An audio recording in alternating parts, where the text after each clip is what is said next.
Wow, I never actually realized that my mug actually matches my pillow. Crazy! I actually don't like peppermint tea, but this isn't peppermint tea, this is Moroccan mint tea, and this one is surprisingly delicious, but it tastes more like spearmint.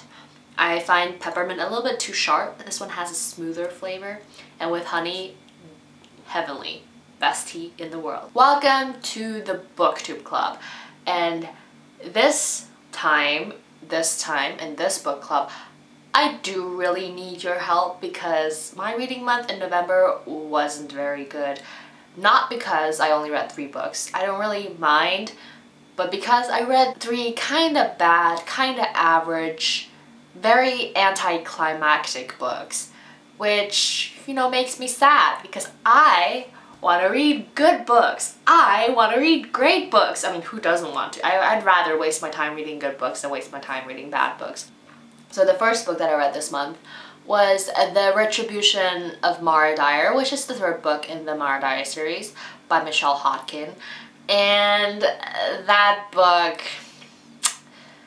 kind of annoys me. I know that there are a lot of people who agree with me, and I know that there are also a lot of people who really love the Mara Dyer series. So I just want to put it out there. It's my personal opinion.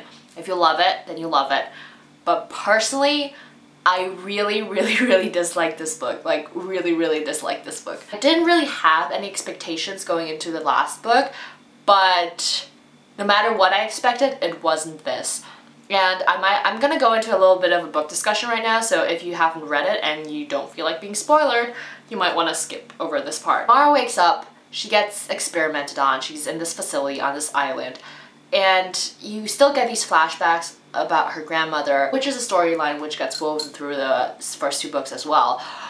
But there's this build up. The problem with this build-up in this story is the build-up leads to nothing. The magnitude of the build-up indicates that the climax is gonna be something really mind-blowing, really crazy, which doesn't happen. Like, it doesn't deliver.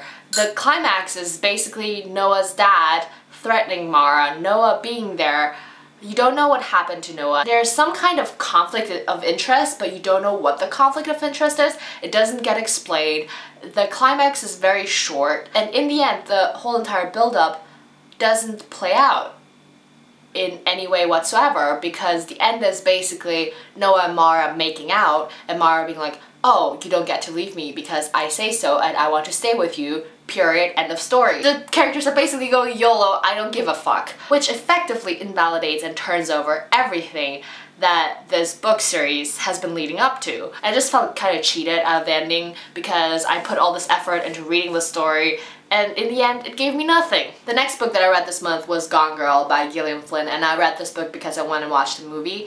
I started before the movie. I didn't have enough time to finish it until the movie, so I finished it after the movie, and that was a big mistake in my opinion. I love the movie. Rosamund Pike, oh, so brilliant. Like, the scenes where she does the voiceover, they are great. They're just brilliantly executed. I love the way her voice sounds. She has a certain kind of eerie elegance to her, and she gives movie Amy a certain innocence, which you don't really see in book Amy, in my opinion. Book Amy seems more like the, you know, America's sweetheart, the girl next door, but movie Amy seems like this porcelain doll who's kind of untouchable, but then her craziness just brings her character to a new level, and I love that. So I'm not even sure whether I think right now I actually prefer movie Amy more. The book is still really good, I really loved it, but I think I would have had a better reading experience if I read it before the movie.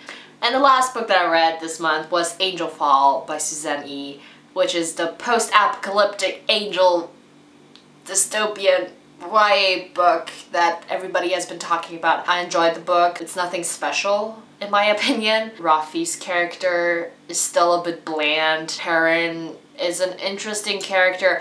Her sister, though, her sister gives me the creeps. Like, right now, I'm just like, oh my god, keep her away. I'm interested in seeing how this plays out in the next book. I'm in a little bit of a reading slump. I kind of feel like reading YA fantasy right now, so I'm probably gonna start with The Demon King. But it would be very highly appreciated if you leave me some book recommendations down below of good books, like of books that you really, really enjoyed that you've read recently, because I just don't know what I should be reading right now. That's about it. I really hope that you had a better reading month than me, and let's hope that December is gonna be better. It's gonna be Christmas soon, and my birthday soon, which I'm really excited about. And yeah, that's it. Thanks for watching, and see you next time. Bye-bye.